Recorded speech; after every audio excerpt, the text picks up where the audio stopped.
খুবই সাধারণ একটা রেসিপি। ছোট ছোট করে আলু, উচ্ছে আর পটলকে আমি কেটে নিয়েছি। দেখো, তিনটেই সমপরিমাণ নিয়েছি। দেখো, কেটে ধুয়ে ভালো করে পরিষ্কার করে জল ঝরিয়ে রেখে দিয়েছি। এই তিনটে সবজিই লাগবে এই রান্নাটা করতে। একটা চুলাতে দেখো আমি কড়াই বসিয়ে দিয়ে সরিষার তেল দিয়েছি গরম হওয়ার জন্যে। এবার আমি মিষ্টি মৌরি ফোড়ন দিয়ে দেব। মিষ্টি মৌরি আমি ফোড়ন দিয়ে দিলাম। এই রেসিপিটা আমি খুব ছোটোবেলায় খেয়েছি আমার ছোট ঠাকুরদাদার বাড়িতে। ওনার বাড়িতে রাঁধুনি ছিল যিনি, তিনি রান্না করেছিলেন। আমি তখন অল্প অল্প বুঝি, তখন আমি শুনেছিলাম ওনার কাছে এই রেসিপিটা। পরে আমার মায়ের কাছেও আমি খেয়েছি। দেখো, আমি সরিষার তেলের ভেতরে জিরেটা দিয়ে ভাজা ভাজা হয়ে যাওয়ার পরে আমি দুটো শুকনো লঙ্কা আর একটা তেজপাতা আমি দিয়ে দিয়েছি। এটা একটু ভাজা ভাজা হয়ে গেলে, একটু ভাজা ভাজা হবে, গন্ধটা ছাড়বে যখন, তখন আমি কেটে রাখা সবজিটা দিয়ে দেব। এই যে কেটে রাখা সবজিটা দিয়ে আমি একটু নাড়াচাড়া করে নেব। এটা বেশি ভাজতে হয় না, ওই জন্য তেলটাও অল্প দিলেও হবে ফোড়নের অনুপাতে। আমি এই রান্নাটা ছোটো ঠাকুরদার বাড়িতে খেয়েছিলাম। এবার দেখো, পরিমাণ মতো আমি লঙ্কা দিয়ে দিলাম। আমি এখানে বাটা লঙ্কাই ব্যবহার করি, কারণ একার সংসারে লঙ্কা চিড়ে দিতে গেলে অনেক সময় অনেক জায়গায় ঝাল লেগে যেতে পারে। সেই জন্য আমি মিক্সিতে বেটে টিফিন কৌটায় করে ফ্রিজে রেখে দিই। আমি লঙ্কা, লবণ, হলুদ পরিমাণ মতো দিয়ে নাড়াচাড়া করে নেব।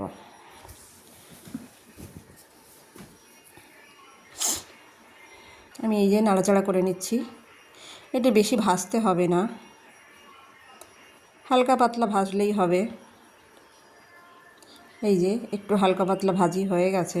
দেখো, দেখতেই পাচ্ছ বেশি ভাজি হয়নি।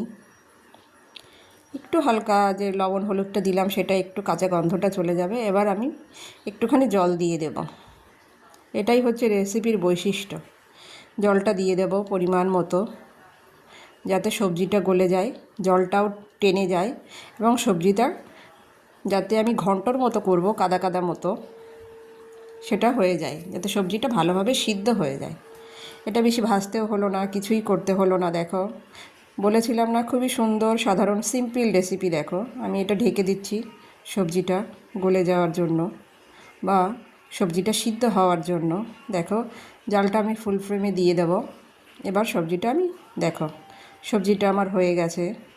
দেখেছো, আমি ওই ছোটো ঠাকুরদার বাড়িতে তিনার যে রাঁধুনি ছিল, উনি আমায় রেসিপিটা বলেছিলেন। আমি সেই মতো করে একদিন বাড়িতে এসে মাকে বলেছিলাম। তখন তো খুব ছোট, তা মা রান্না করেছিলেন। ঠাকুরদাদা ছিলেন, আমার ঠাকুরদাদা বড়, তিনি এসে বলেছিলেন, তারপরে মা রান্না করে দিয়েছিলেন। খুবই সুন্দর হয়েছিল। সেখান থেকে মা মাঝে মাঝেই করতো।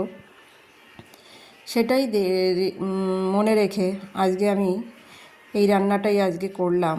খুবই সাধারণ, সবাই খেতে পারে রান্না করে। এই তিনটে সবজি আর একটুখানি মৌরি ফোড়ন দিলেই হয়ে যায়। দেখো, দেখো জলটা টেনে গেছে।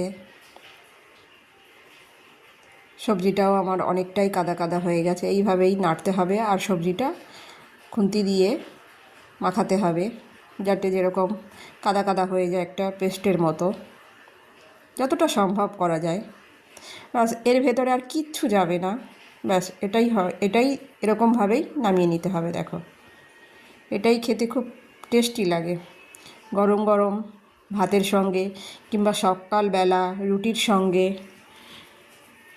খুব সুন্দর লাগে এটা খেতে, দারুণ টেস্ট।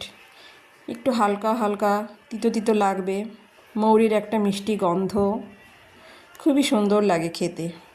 উচ্ছে আলু পটলের কম্বিনেশান, শুকনো লঙ্কা ফোড়ন, মৌরির একটা মিষ্টি গন্ধের জন্যে সত্যিই খুবই সুন্দর লাগে। আমার তো খুবই সুন্দর লাগে। দেখো কত সুন্দর হয়ে গেছে রান্নাটা আমার, কি সুন্দর লাগছে। দেখো,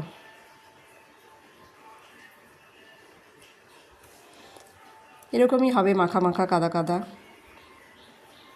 দেখো, অনেক ছোটোবেলার একটা রেসিপি আজ এটা শেয়ার করলাম আপনাদের সঙ্গে।